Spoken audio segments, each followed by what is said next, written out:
लग्नाचे दागिने म्हणजे श्रीमंत पेशवाई दागिने, नाशिकचे सुप्रसिद्ध सराफ मयूर अलंकार सराफ।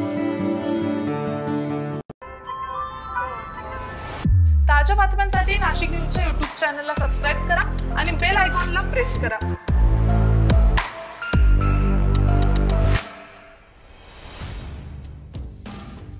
मनपाच्या सार्वजनिक आरोग्य अभियांत्रिकी पाणीपुरवठा वितरण आणि यांत्रिकी विभागाच्या वतीने नाशिक शहरातील विविध भागात देखभाल दुरुस्तीची कामे हाती घेण्यात येणार असल्यानं शनिवारी शहरातील पाणीपुरवठा बंद राहील, तर रविवारी 26 मे रोजी सकाळचा पाणीपुरवठा कमी दाबाने होणार असल्याचं मनपाकडून कळवण्यात आलेलं आहे। पाणीपुरवठा बंद तसंच कमी दाबाने होणार असल्यानं नागरिकांनी नाशिक महापालिकेस सहकार्य करावे असे आवाहन पाणीपुरवठा वितरण आणि यांत्रिकी विभागानं केले आहे। नाशिक पूर्व प्रभाग क्रमांक 15 मधील भाभानगर येथे गुरुत्व वाहिनी टाकणे, प्रभाग क्रमांक 30 मधील चड्डा पार्क जलकुंभासमोर मुख्य गुरुत्व वाहिनीच्या 700 मिलीमीटर व्यासाच्या वॉलचे लिकेज बंद करणे, पातर्डी फाटा येथील 450 मिलीमीटर व्यासाच्या पाईपलाईनवर एअर वॉल बदलणे, नाशिक पश्चिम विभागात देखभाल दुरुस्तीची कामे करण्यात येणार आहेत, तर पंचवटी विभागातील प्रभाग क्रमांक 1 मधील राऊ हॉटेल चौक मारुती मंदिरात जवळील एअर वॉलचा पाईप बदलणे, अडगाव धात्रक फाटा हायवे लगत मदर तेरेसा संस्थेजवळ पाईपलाईन दुरुस्त करणे, तारवाला नगर तलाठी कॉलनी चौफुलीजवळ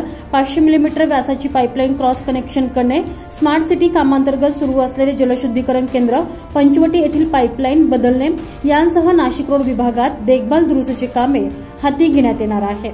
सातपूर विभागात गंगापूर पंपिंग स्टेशन ते 12 बंगला जलशुद्धीकरण केंद्र येथे जाणाऱ्या रॉ वॉटर 1200 मिलीमीटर पीएमसी पाईपलाईनवर व्हॅक्यूम एअर ब्रेकर वॉल बसवण्यात येणार आहे। प्रभाग क्रमांक 9 मधील छत्रपती शिवाजी विद्यालय कार्बन नाक्यासमोर असलेल्या 1200 मिलीमीटर पाईपलाईनवरील पाणी गळती बंद करणे, Shivajinagar filter road Devshree estate apartment लगत असलेल्या 1200 मिलीमीटर पाईपलाईनवरील पाणी गळती बंद करणे, तसेच अंबड स्मशानभूमीजवळ 800 मिलीमीटर व्यासाच्या पीएमसी पाईपलाईनचे लिकेज बंद करण्याचे काम हाती घेण्यात येणार असल्याचं मनपाकडून कळवण्यात आलंय। संजय परमार, नाशिक न्यूज, नाशिक।